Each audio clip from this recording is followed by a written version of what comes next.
Here's the question that I want to answer in this video. Do I need to spend the money and get the flagship, the Samsung Galaxy S10? Or can I do with the Xiaomi Mi 9? In terms of the design here, they actually look really similar, but I'm going to have to give it to the Galaxy S10 Plus.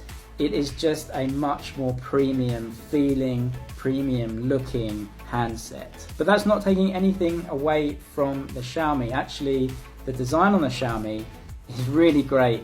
I love the front design, the bezels are small, it's very modern. I think the actual design goes toe to toe with the Samsung, but just in the hand you can tell that the materials are just slightly greater, slightly more expensive on the Samsung. One thing I'll say about the Samsung is when you hold it, the weight of the phone is just dispersed really evenly, and it's just a really premium feeling, whereas on the Xiaomi it feels like maybe the top is a little bit heavier than the bottom because they've placed most of the components at the top, and it just feels like they've spent a little less time making that super premium feeling handset.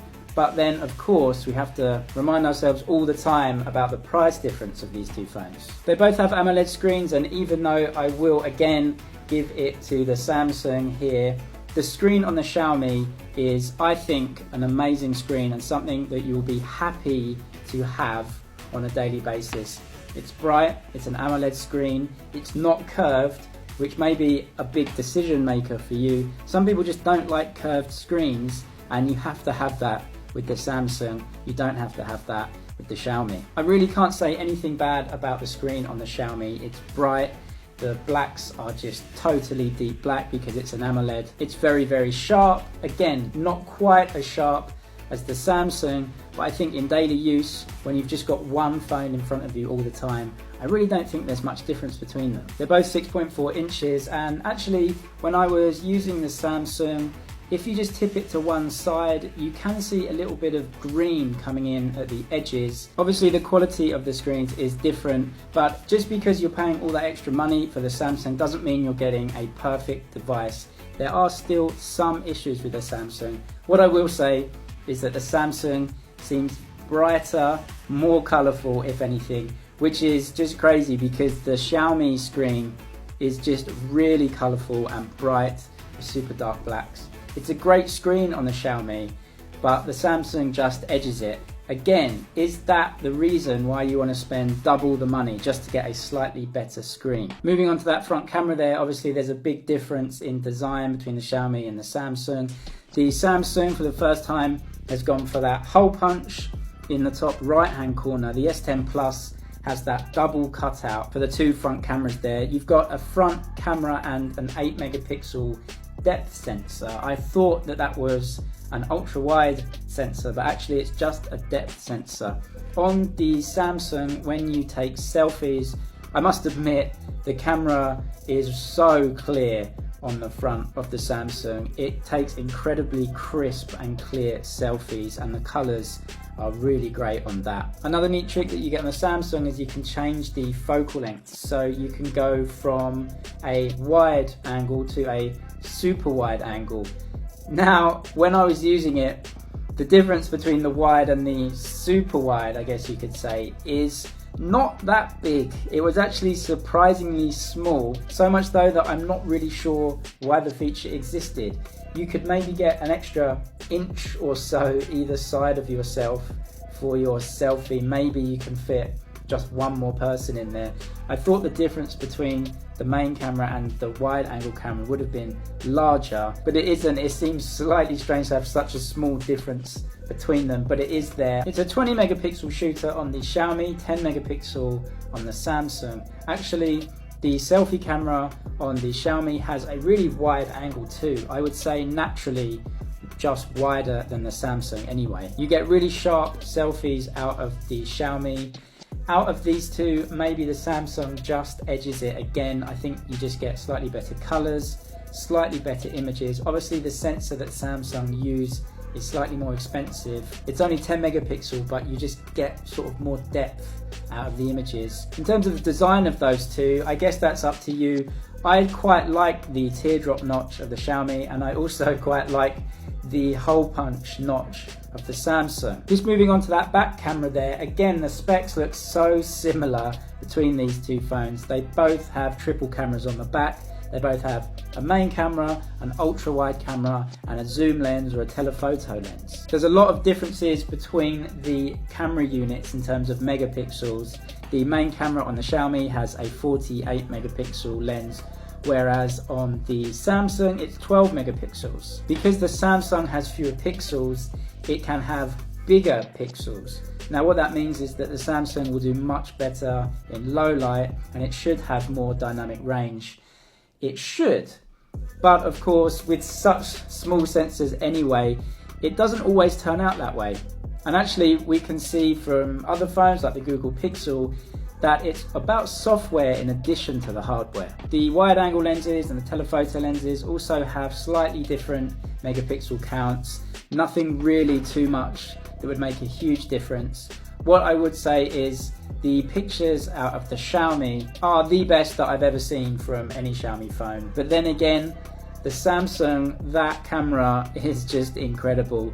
The wide angle is crazy wide. The zoom lens keeps so much sharpness, and something that they have that the Xiaomi doesn't is optical image stabilization. Now because they're both using the same chip, they both offer very, very similar specs in terms of video, with ultra slow motion and 4K recording, but the Samsung will just have the edge with video and with low light because it has that optical image stabilization. It will help you take more usable images. So yes, the Samsung does edge it again, but I really can't say anything bad about the cameras on the Xiaomi. You have all of that functionality there. You have the wide angle, you have the telephoto, you have the main sensor, and that 48 megapixel sensor takes unbelievably sharp and crisp images. Another thing that I'll say is that the actual camera app between the Samsung and the Xiaomi is much better on the Samsung. You can slide and pinch into zoom all the way from the ultra wide to the zoom telephoto lens. You just pinch and zoom and it works, or you can use the slider as well. The way that the camera app works on the Samsung is much more high-end, much more intuitive. You can tell they've just spent much more time, effort, money on making that a really proper usable app. On the Xiaomi, it's just not quite as good. The super wide angle is a different button altogether.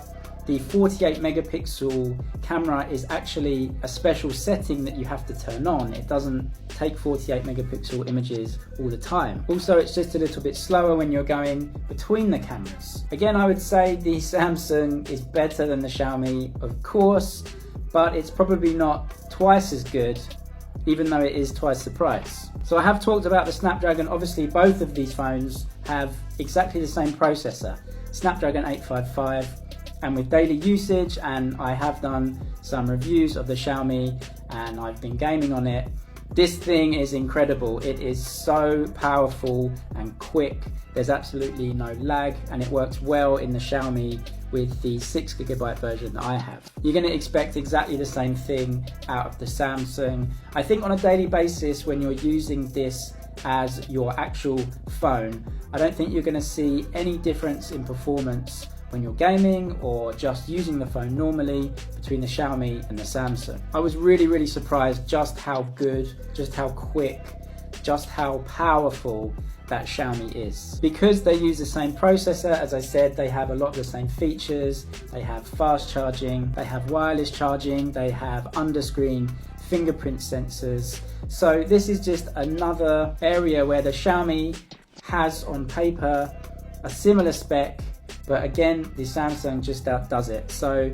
the Xiaomi 9 has an under-screen fingerprint sensor, and it just works every single time. It is a really great sensor and I really love using it. But obviously on the Samsung, you have the ultrasonic sensor. It's a completely different technology, and we've seen videos of it. You can have wet thumbs or greasy thumbs and it can still unlock your phone, whereas on the Xiaomi, you're not going to have that capability. I would say 99% of the time, you're probably not going to know the difference.